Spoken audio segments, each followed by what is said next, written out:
to be here with people like Kay and people like Roger Williams and Dr. Barron. It really is.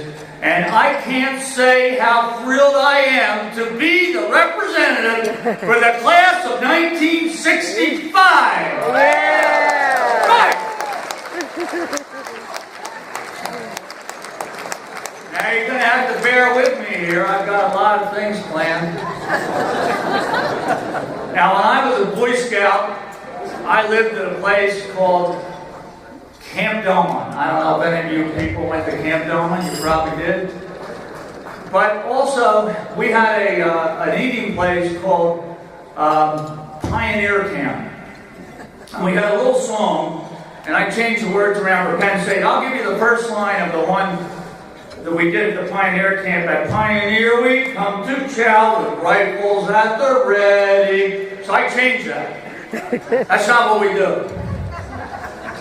As pioneers we come to state with answers at the ready. We have answers because we're old. We fight for freedom all day long and are we cool and steady. May the ambassadors rain or shine makes us graduate. You can be sure we're all from Pioneer. Cheer, cheer, Pioneer. Come on, cheer, cheer, Pioneer. Cheer, cheer, Pioneer.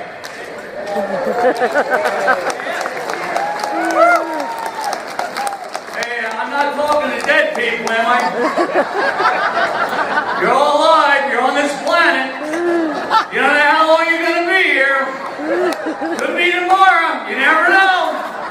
I was just talking to the guy yesterday. Today, call him. Wife had bad news, so keep your spirits up. When we arrived here at Penn State, John Kennedy was president. Bobby Kennedy was the Attorney General. The Vietnam War had started, and Martin Luther King had started the great freedom marches, and also just was really totally turning the country around. So this is what we walked into. President Kennedy, of course, unfortunately was assassinated, and I know exactly where I was at Penn State. You probably do. I was in the Pollock parking lot. I had just dropped off the worst date I've ever had in my whole life, and then I got the news that Kennedy died, and I thought it was a joke. I said, that's impossible. That's ridiculous.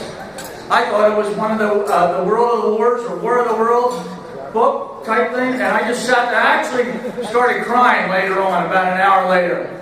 I was so upset. Lyndon Johnson was sworn in. Rip Bingle was the football coach, and Galen Hall was the quarterback. Where's Galen Hall? Hey, Chad Moore. I played football with Chad Moore. That Chad Moore over there was announced. Did I play football with you? Is that Chad? You didn't say hello to me. That's Chad Moore from Ohio? You should see the business this guy on. Anyway.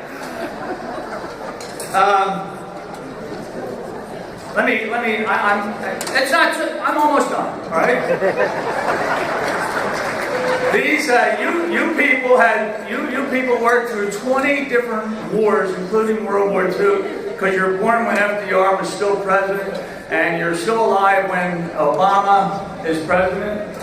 And I want to tell you a little bit about myself. You know that my name is Tom Mairs, and why did I come to Penn State? Well, in 1899, my grandfather graduated from Penn State with a degree in engineering. Is this thing off? Can you hear me? I have a hearing aid on, you know. I just one of the pleasures of getting older. And he was born when Ulysses S. Grant's term was over in 1877. So that was the start of my legacy. He was born in Altoona. He rose in the Pennsylvania Railroad to vice president.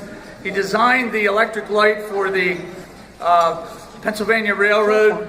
He also designed the lighting system for the Union Station in Washington, D.C.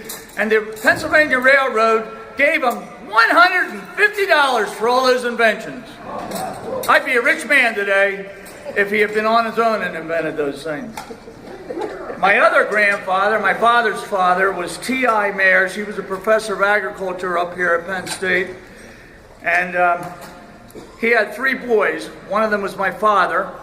And one night, these guys, at Halloween, he lived in Nittany and Fraser. You know where Nittany and Fraser is, across from the high school football field? That's where my father grew up. But anyways, Mr.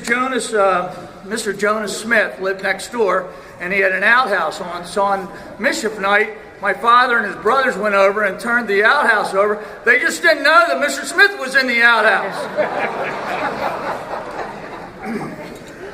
I traveled, so when I came up to Penn State, my mother and father met here, but I'm not sure they liked each other, but they met again when they were in their early 30s on a subway in Philadelphia, and I guess they were both desperate, and they got married, and here I am. I used to travel up here with my mother and father, and I love Penn State because my grandfather played a really neat house. I really liked it. And I liked everything. I liked the blue band. I liked everything. I liked the town. I liked everything about it. But my real goal was to play football. And I was a fairly good high school football player, but not anything great. I was slow. I had a bad knee. I had already had knee surgery. And but anyways, I went after the football team, and my biggest achievement was that Ridge Riley wrote a nice article about me in the Penn Stater Football magazine. I was on the field with guys like Dave Robinson and Joe Paterno. I met him in his infancy, and we became fairly good friends, not too good. And I want to tell you, for the rest of your life, I want you to be optimists, because none of us have, maybe some of us have a lot of life left, but I can tell you that you've got to be an optimist. You have to stay enthused about things. And I want to tell you about a little story that I heard about optimists. This is a true story. This father was going to give both of his sons ponies for a holiday gift. And so the pessimist son came running downstairs the next day.